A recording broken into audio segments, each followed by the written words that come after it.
Hi, everyone. We're so happy to have you here. Thank you so much for joining us for a presentation on high net worth donors of color. We're so happy to have you here and excited to share our findings. Before we begin, we'd like to take a moment and thank our friends at Philanthropy Together for extending their platform to us. We so deeply appreciate your support and consider it a privilege to be part of their inaugural summit. So let's dive in. Holly, take it away. Thanks, Letarik, and hello, everyone, and hello, Philanthropy Together. What a pleasure to be Zooming with this fabulous crew again.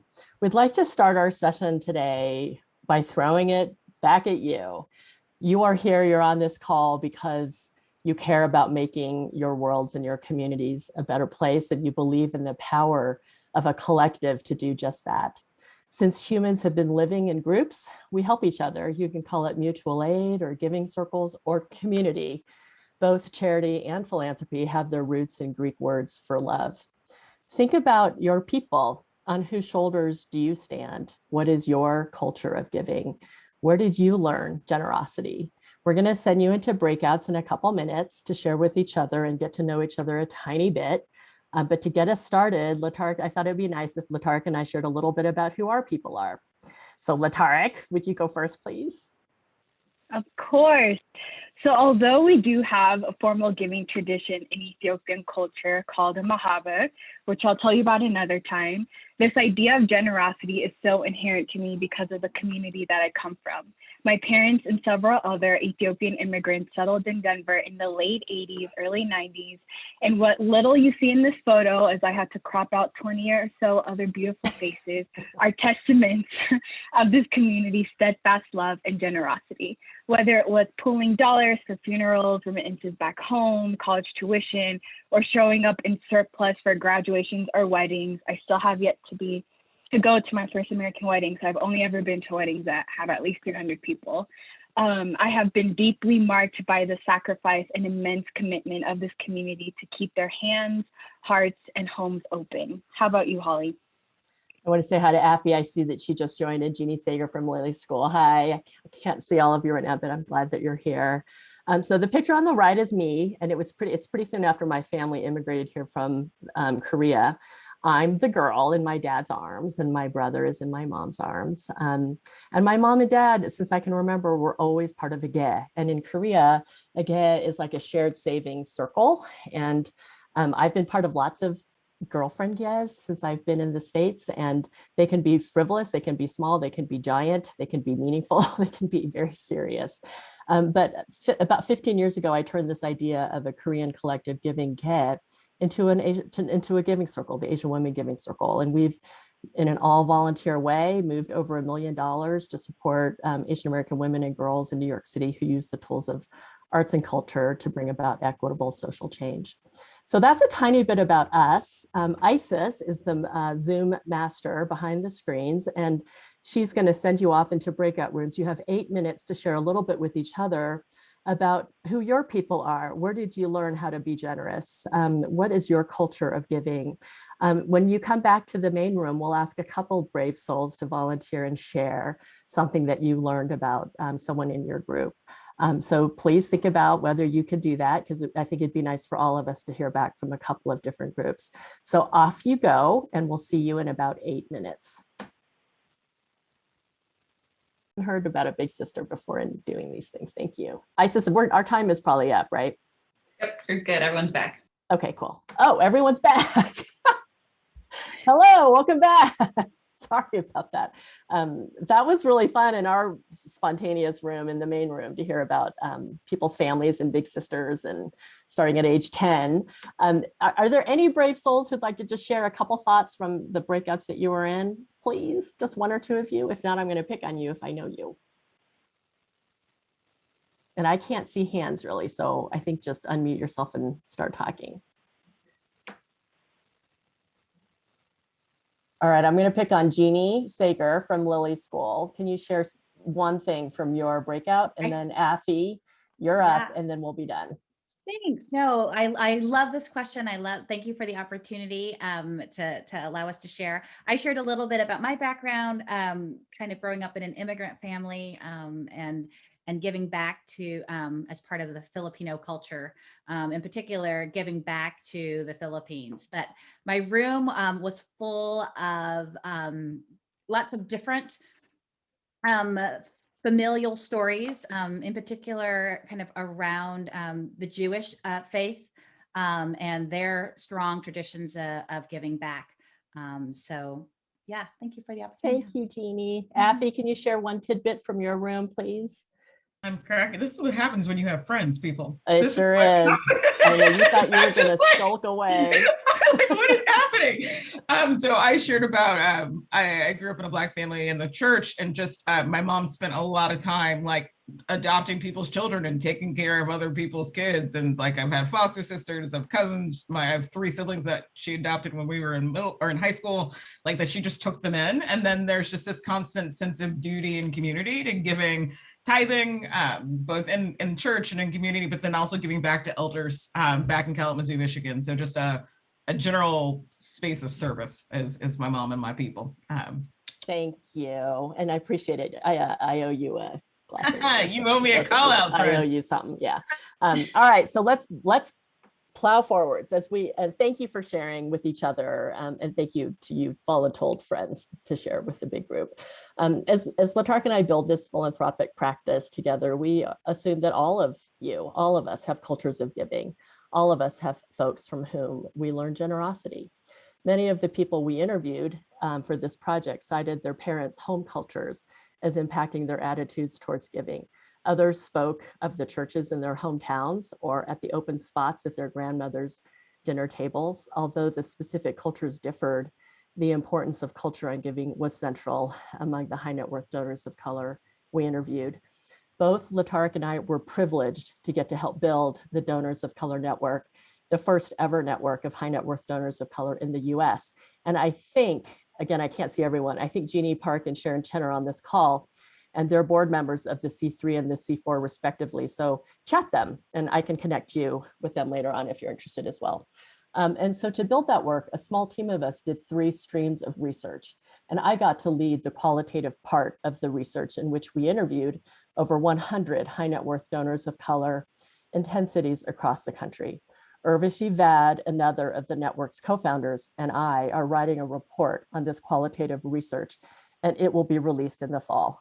Today's share is a preview, in a way, of that report, which is forthcoming. So what was our starting question? It was literally, where are we? We know we're there, but where? Black, Indigenous, and people of color with high net worth and ultra high net worth have been an apparitional presence across philanthropic and nonprofit sectors. The absence of affluent high net worth and ultra high net worth people of color in conversations about philanthropy also perpetuates a false narrative that opportunity has only one color and results in a lack of understanding of the complex interaction of race, ethnicity, wealth, and philanthropy in the United States. This project, this report, is our attempt to add to the philanthropic narrative in our country.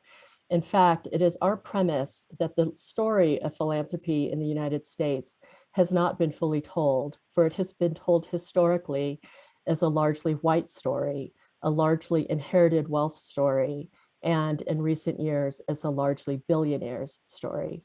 So we've tried to sprinkle in some real live stories as we share the data with you today to add at least one chapter to the unfolding narrative of philanthropy in the United States.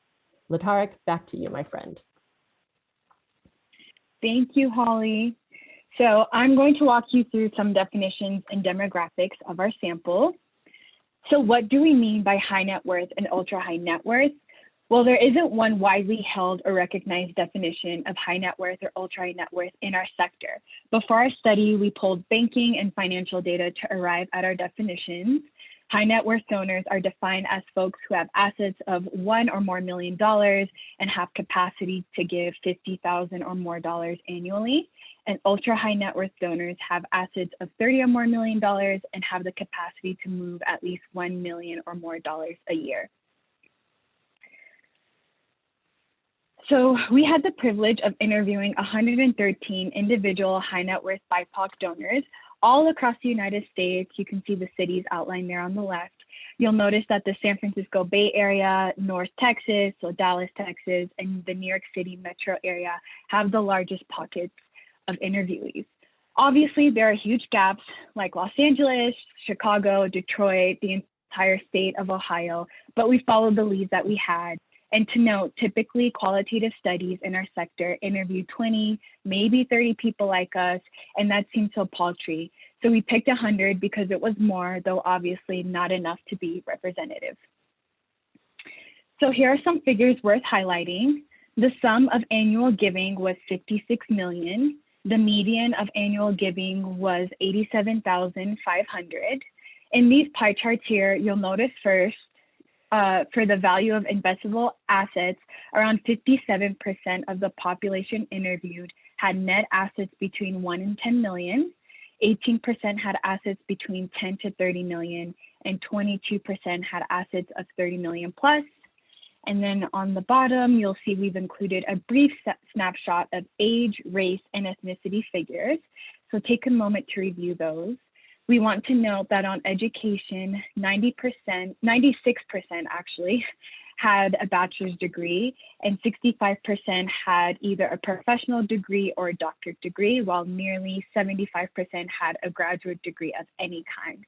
And by comparison, the 2018 US Census data suggests that 13% of Americans had a master's, professional, or graduate degree, and 42% had bachelor's. And I just want to point out this figure right here, that 81% of the folks we interviewed are wealth earners. So let's talk about that. Most of the donors we interviewed grew up poor, working class, or middle class, and those who actually ended up inheriting wealth didn't do so until later in age.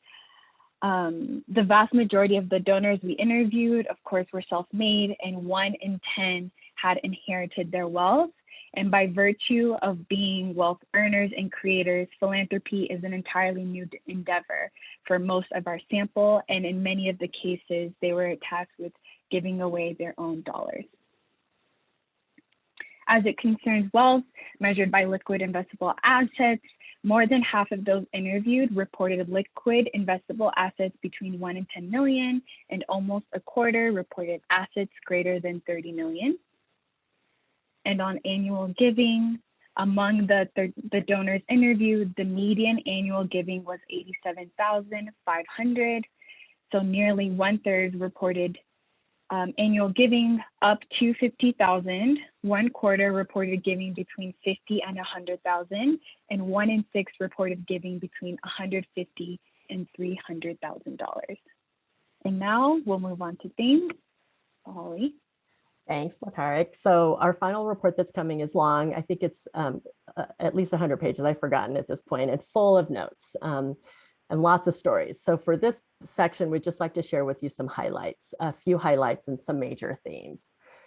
First, nearly every single person we interviewed across race, ethnicity, immigration status, religion, described personal experiences of racism and bias. How does having a firsthand experience of racism, discrimination, and bias inform one's thinking about philanthropic, political, and charitable involvement, about volunteering one's time?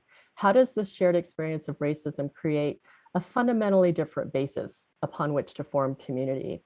Some of our hypotheses are as follows. Because of this shared lived experience, BIPOC donors could be a unique and powerful force to drive new resources for systemic change and racial justice.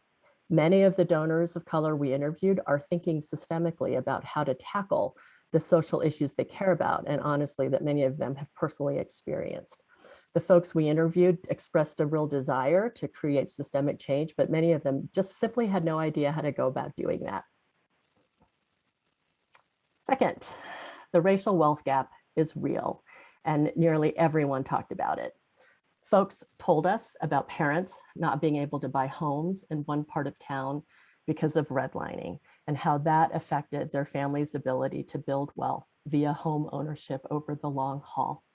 A few shared stories about parents not being allowed to get married in one state because of anti-miscegenation laws, and how that meant they had to pick up build new roots, and start all over again somewhere else. It is super multi-layered and complex, though. I'm thinking about one woman whose family was redlined out of the area that they wanted to live in because the public schools were better there, the home they preferred was there. But in hindsight, she said that while she regretted the loss of wealth in their home equity and was angered by the outright injustice and racism, she ended up appreciating the diversity of the kids and the neighborhood that she grew up in. Many of the people we interviewed described the discomfort of having more financial resources than their moms and dads. They described the strangeness of jumping to a different social class, about not feeling like a wealthy person, even though by any measure, including their own accountants, they are. They spoke about feelings of fragility, of not belonging. Some talked about survivor's guilt, feeling guilty that they were the only ones in their families or communities to have earned great wealth. Giving to family. The people we spoke with, give a lot of money in support of their family and friends. They report giving from $2,400 a year to $1.2 million a year to support those closest to them. 88 of the 113 donors of color we interviewed told stories explicitly about supporting family and friends. Only 3 reported not doing so. Donors reported giving to support an array of needs, including crisis responses, living and educational expenses, cultural experiences, and major life events like weddings and funerals. Many of the folks we spoke with are members of cross-class families, like I mentioned the last slide, cross-class families, extended families, and communities. One said, "How can I give so much money to this or that charity when there is so much need right in my own family?"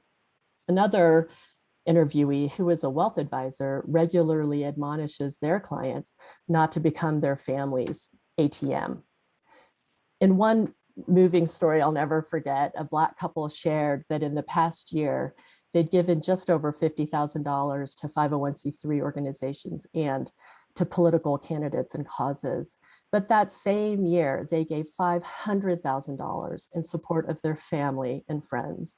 Imagine the vast implications of that story and those intertwined histories. Gratitude and giving back. We heard so many amazing stories about parents, grandparents, aunties, uncles, mentors, coaches, and Auntie Mames in one memorable conversation. No one, literally not a single person, said anything like, "I did it on my own." One man literally said, "Bull straps is bull hockey." Paying it forward was a big theme in our interviews. Thinking of those folks from whom we learned, from whom we benefited, from whom we received unconditional love or support, or in some cases, tough love and support, right? And then trying to pass that onwards to the next generation of children, students, and mentees is a striking theme of our conversations. The desire to create opportunity is paramount for many of the donors of color we interviewed. For those of you who are practitioners in the field, the theme of opportunity is really resonant. Role models and representation. Donors of color often feel as though they must serve as representatives for their communities within philanthropic spaces. While there is some pride in being that name on the wall, as described in the quote that we share, there is also sometimes a feeling of being burdened and of being tokenized. We heard from so many people that I am the only one in the many rooms that I am in. Many people talked about being ambassadors, bridge builders, literal translators in the varied spaces they occupy. And there is a cost and a burden to that role as well. The final theme I'll share here in our short time together is connection and community. Donors of color we interviewed are highly networked through professional and fraternal organizations, but they are not networked in philanthropic communities, nor are they networked with each other. About halfway through the interviews, we realized we ought to form a network. So in 2019, the Donors of Color Network was born. Here's a word cloud of some of the many networks referenced by the folks we interviewed. To call out a few, the Divine Nine network of sororities and fraternities in the Black community, the Links, Jack and Jill, the Girlfriends, and the Boulay, multiple giving circles. That was fun for me to hear. Women's funds, community foundations, and social venture partner SVPs, SVPIs. All right, Letarik, back to you. Thank you. So now let's briefly discuss the practice of philanthropy.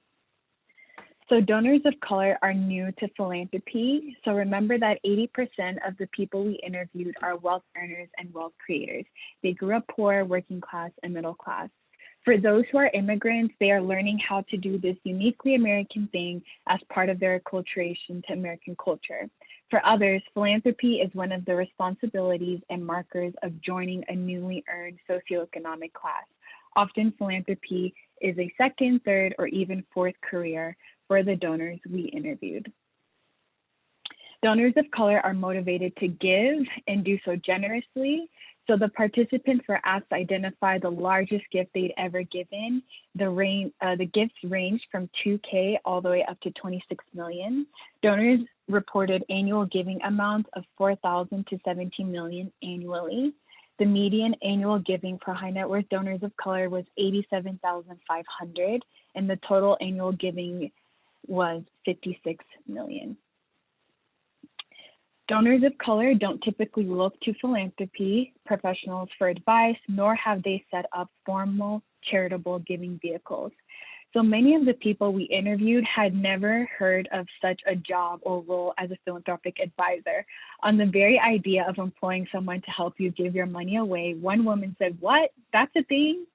People we interviewed were often not that familiar with or aware of the formal philanthropic sector, the world of professional advisors, donor networks, philanthropic servicing organizations, and professionally staffed pooled funds. This represents a challenge for the field, as in general, high net worth donors of color are not getting professional advice and they do not think they need it. And another note is that DAFs did come up frequently, but very few had set up bequests and only a small handful had set up private foundations. So as a summary of our findings for both around the themes and how donors of color practice philanthropy, nearly every single individual high net worth donor of color we interviewed has personally experienced racism, discrimination, or bias.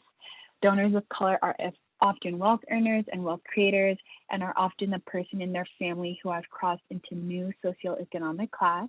We all have cultures of giving, and along with charitable giving to traditional 501c3 organizations, donors gave to family and friends, to education, through religious institutions, to political causes and campaigns, and gave to their communities via giving circles. And BIPOC donors are highly networked, often through professional or fraternal organizations, but they are not networked in philanthropic communities, nor are they networked with each other. Holly, I'll hand it back to you. Thank you, friend. And I'm going to pause here for a second because we've been talking a lot. And familiarize yourself with the chat. Please put comments in the chat. It's really nice when you're speaking in this weird format that we're all on too much to see an active chat. And we're leaving time at hopefully at least 10 minutes at the end to engage in some sort of conversation with y'all and also answer any questions that you might have. So you've heard about themes, you've heard a little bit about the sample, the demographics of the sample. Thanks, Colleen Gregerson. And now we're going to share a little bit about some sort of recommendations, but I don't want it to sound that way. Like I really feel like we're kind of all in this together. So we made some observations about different parts of our sector. And this final section, I'll share some of those with you. So think of some questions. We do have some time at the end to engage in a conversation with you guys. So this is a moment, and my God, it is a moment of tremendous opportunity for all of us who care about racial, economic, and gender equity. Movements led by BIPOC people are growing and thriving. Young people are visionary, creating new solutions and becoming more politically engaged than they have been in years. The movements for racial justice and gender equity have never been bigger or more intersectional in their work. This is also a moment of crisis. The pandemic is relentless. Racialized hate and violence are ongoing. Climate crises are spiraling and attacks on our democracy continue. Philanthropy is being called upon to meet these realities. Historically, however, there has been a tragic absence of philanthropic and political capital to advance racial, gender, climate, and economic justice. There has been an outpouring of philanthropic dollars in the wake of the many crises of 2020. Lori Villarosa, executive director of PRE, wrote recently, in the month since racial justice protests began in the summer of 2020, pledges of racial equity grant making from major foundations in the US exceeded $3.7 billion, which in 1 month is roughly 20 times the total in all of 2019. The demographics of the United States are changing, and POC communities are increasingly affluent and influential. There are at least 1.3 million millionaire POC households in the US today, representing about 1/8 of the millionaire households in this country. Donors like the individuals interviewed for this project have not, for the most part, been invited, included, engaged, and welcomed into currently active philanthropic communities. This absence results in key experiences, voices, and insights missing from decision-making tables and has contributed to a significant under-resourcing of work to achieve racial equity. Donors of color have lived experiences that make the pursuit of equity personal. Let's engage them. Implications for the sector, just some thoughts. The philanthropic sector in the United States is massive. Americans gave $450 billion to charities in 2019. Yet despite its staggering size and scale, prior to 2020, less than 1% of overall foundation funding in the US focused on racial equity. This is a field building, growing of the sector, expanding moment. Like philanthropy grew and blossomed 40 years ago with the birth of many women's funds, maybe 50 years ago, and 30 years ago with the emergence of outgiving, we hope the sector embraces the energy and potential power that donors of color bring now. A few ideas. Let's build the field of philanthropic professionals, including nonprofit leadership and staff, so that it's more reflective of our increasingly diverse nation and includes more people with lived experience that more closely resemble those folks closest to the issues addressed. Let's embrace the voices and experiences of diverse donors and networks and support the building of new philanthropic homes for donors of color, including the Donors of Color Network, and the remodeling of existing homes to more meaningfully engage them. Let's all be interested, curious, and fund more research on donors of color and people of color within philanthropy. There are related professions like wealth advisors, philanthropic advisors, trust and estate attorneys, bankers and accountants that can also grow, expand, listen, learn as individuals and also as a field. Shout out to Deanne on the call for what she's doing with George Nichols at the American College of Financial Services. Implications for nonprofits. I'll try to keep it brief, a story here of someone we interviewed. There's so many lessons in his story. This is the story of Julio. It's not his real name. He's an attorney. His family is from a South American country. He owns his own law firm. He had a breakfast meeting with an executive director of a local organization he's been supporting for years. He knew that the ED would be asking him for a donation. In his mind, he was thinking he could give maybe 10,000, but he was expecting her to ask for 25,000. She made her pitch and they had a nice breakfast. And at the end, she looked at Julio and asked, "Do you think you could do 500? He looked astonished. She quickly adjusted and asked, "How about 250? He gave her 500. Julio gives away nearly $200,000 annually, in addition to the hundreds of thousands of dollars in pro bono work his law firm provides every year. How would that conversation have gone differently if the executive director had asked Julio instead about his family, his cultural values, his giving over the past few years, how his giving reflects his values in the world? She could have then drawn a connection to the mission-driven work of the nonprofit, and she would have had some idea of the kinds and levels of his giving to other organizations. As Julio described this to me in the conversation we had, he described this organization as a small local nonprofit. So we can assume the ED didn't have a huge staff to do lots of prospect research, but she did know Julio is interested in the work because He'd been a regular donor for several years, and he took the in-person meeting. He's a well-known attorney in town and owns his own business. Armed with these basic background facts, she could have taken a more relational tack rather than a transactional one. She would have left that meeting with a lot more money for her organization. And even more important than the money, she would have left that meeting with a deeper understanding and relationship with a potential major donor.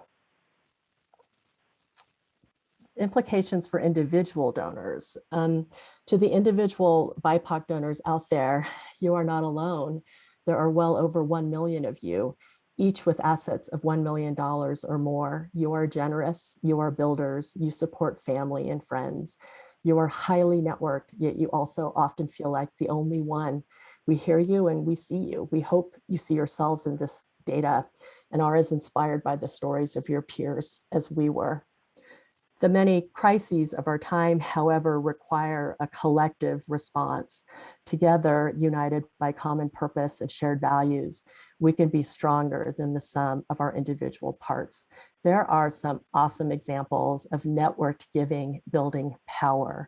Check out the giving projects, the Women Donors Network, the Donors of Color Network, CIN, the Community Investment Network, the Pillars Fund, the American Muslim Community Foundation, Way to Win, they're on the call, Resource Generation, Latino Community Foundation, Philanthropy Together, and the growing community of giving circles. Look at their newly published directory of giving circles around the world. Check out Solidaire and the Future Now Fund. Look at your local community foundation, as they're often expert in what's happening locally and also often have donor education opportunities. Both community foundations and donor networks are great resources for learning and collectivizing. So what are the implications for all of us? My dear friend and sister in philanthropy, Abby Disney, said on the opening day of this We Give Summit, philanthropy is a great way to get motivated and get educated, but it is a poor substitute for structural change. What are the levers we can pull together to bring about the change that we want to see, to enact our values in the world? I mean, sure, there's the C3 philanthropic lever, which we've talked a lot about during this conference, but there are also C4 advocacy government levers like tax policy and who we elect, impact investing, how our capital, how our money is invested, and how and where we spend our dollars. Another way to picture all the tools we have available to us are the 5 T's, time, talent, treasure, testimony, and ties. How can we use all of these to bring about the change that we want to see in our worlds? So this portrait report is theoretically coming out in the fall. Here's some contact information for all the players. Urvashi Vad and I are the authors. You can get hold of Letarik and me via Radiant Strategies, Urvashi Vad through the Vad group, and the Donors of Color through their website. We thank you so much for being with us this hour. We'd be very happy to talk and chat and discuss, answer any questions. So now I'm going to try to get caught up in this chat. Isis, help me out here. What have I missed? There's some great questions. Maybe, let's see. Catherine Crystal Foster, do you want to unmute and ask your question? Sure. The question is really, okay, this knowledge is so incredibly valuable. How do we use the knowledge to inform action? And just thinking about those of us who are in the space of working with high network donors of all colors, what do we do? What does the field do? What are the, kind of you and some of this came out in what you had said, but I'm just curious about what you think the top few actions that we can take now would be. Catherine, hey Catherine, I went to your webinar at Magnify Community and about like peer influencing and your guys' give list, and I learned a lot from you on that call a couple months ago. So thank you for your what you shared with the field. So there's a lot more in the report that's coming, but just to highlight a couple things like fund the research. There's not that much research on giving by and for communities of color, especially wealthy, affluent donors of color, support the organizations that are really trying hard to diversify their membership. The Donors of Color Network is literally the only network in the whole country that is bringing together a community of high net worth donors of color. Like, there should be like 40 of them, you know, or fund that one. I know Women Donors Network is also trying really hard, and Solidaire and the Giving Project's Future Now Fund. Peer influencing is a really interesting thing. You know, a bunch of us are really thinking hard about this. Like, one of the findings that you shared, Catherine, was that that give lists, even really well curated ones, don't necessarily move as much money as we want them to. So how can we pull on that lever, like the peer influencing lever, peer pressure in a good way, to get more wealthy individuals to fund racial equity and justice? Those are just some thoughts that come to mind. Maybe others want to chat them. Sarah, your question, one of the most striking things to me, finding and interviewing, and at this point, I think I've gotten to interview almost 150 high net worth donors of color across the country. The most striking thing for me was that very first theme that I shared, that literally every single person across race, experience, immigration status, religion, color of skin, accent, had personally experienced racism, discrimination, and bias. It's kind of obvious, but it also was one of those things that hits you over the head. And when you think about bringing together groups of people to do something in common, finding commonalities across difference, that finding, I think, is actually really profound. Amy Peck Abraham, I'm just kind of picking through, did any of the ultra high net worth interviewed speak of choosing Black-led investment managers? That came up a lot. We got some, and I don't know, I mean, I know more now, but I didn't know a ton then when I was starting out in this project. People begged us, can you find me a Black trust and estates lawyer? Can you find me a Black accountant, or someone who looks like me in my city? So that's why I'm going to call out DNUN again, building at the American College of Financial Services with George Nichols, the president and CEO, literally has a goal and a mission and vision to diversify the financial services sector top to bottom, from bank tellers to CEOs and everyone in between. So I think there's a lot of hope and promise there.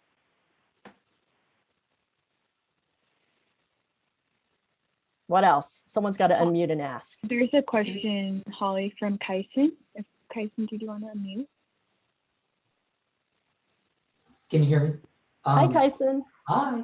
So yeah, definitely my comment was just as an Asian fundraiser, I've had multiple conversations with high net worth individuals around, like, it's so great to see the representation across the table, and just that immediate connection that I can make is super powerful. So were there any sentiments around that, or maybe data that you have around, like, who is asking matters in terms of unlocking additional dollars? Gosh, Kyson, that's such a good question. I mean, it's a giving circle that comes to mind, actually. You know, the Asian Women Giving Circle that I started 16 years ago, one of the women that we have funded multiple times, she has said to me, and others have said this kind of sentiment, like, we feel like you're our aunties cheering on the sidelines, you know, and this is the first time I've gotten any grant dollars from people who look like me. Why aren't there more of you? You know, and there's just something really moving and meaningful about finding your family in a way, even in these spaces where there aren't family. I think many of us can relate to this kind of feeling who are working in the collective giving space, because we're just a little closer, honestly, to the ground than the Ford Foundation, or even the New York Women's Foundation, which I will always love, and I just put them in my will, right? Like, even the Women's Foundation that funds every single women and girls organization in the city, they just aren't as close as to the Asian American community as my giving circle is to some of those communities. Okay, we have 2 minutes.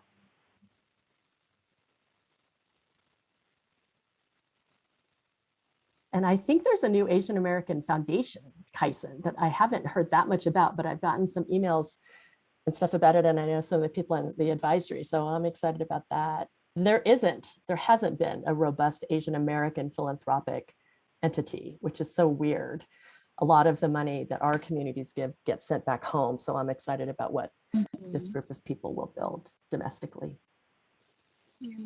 And I think too, in addition to representation, especially in cross-race spaces, values also go an incredibly long way. So I think that if there is an alignment, especially when you're looking at like shared spaces and community-oriented spaces, like in addition to representation, there has to be alignment around values or shared mission or vision.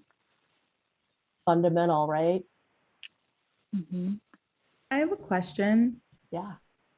I wonder, Hali and Letarik, can you speak to what is giving you hope about a philanthropic landscape that is more like hospitable and perhaps even investing in, you know, BIPOC communities, maybe cross-class folks who are interested in philanthropy? Are you seeing anything that makes you feel hopeful that it can be a space where they thrive and invest?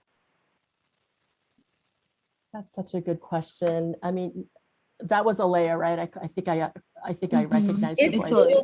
So you know, Alea, I'm like a hopeless optimist. So I see cause for optimism everywhere. I mean, this collective giving world is amazing. You guys know that, or many of you know that I'm a super fan of political giving circles. The idea of expanding the civic engagement, like what is our civic square and what are the ways in which regular citizens can come together to make their communities, neighborhoods, playgrounds, yards, and my Brooklyn neighborhood block associations better, stronger, more in service to the people who live in the neighborhood and the block. I think there's such hope there. And if there's a silver lining to all the crap that we've all lived with for the last 4 years, honestly, like more and more people are stepping into their power, you know, as voters, as organizers, as conveners of groups of people. And I find a lot of hope there. Letarik, does anything come to mind for you?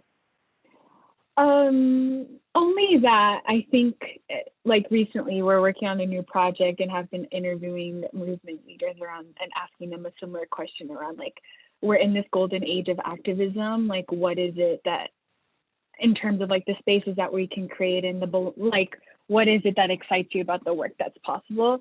And I think that for many of them, this is a time in which they are, so many of the silos around movement building are also being dismantled. So I think that as we continue to do that work within philanthropy, like, again, I know we've shouted out Deanna a lot, but I think when we continue to collaborate across the sector and also bring in movement leaders into this work, and we can also see the silos amongst their work continue to fall, I think that gives me a lot of hope. And they've also mentioned like there's a lot of discussion around values line work, right? Like if philanthropy is about love, and if it is about looking after your neighbor, then what is like, how are we doing that tangibly? So that gives me a lot of hope. And I know Leah's on this call, and Way to Win is like another great example of an organization that moves dollars over to movements in a way that like preserves the humanity of both parties.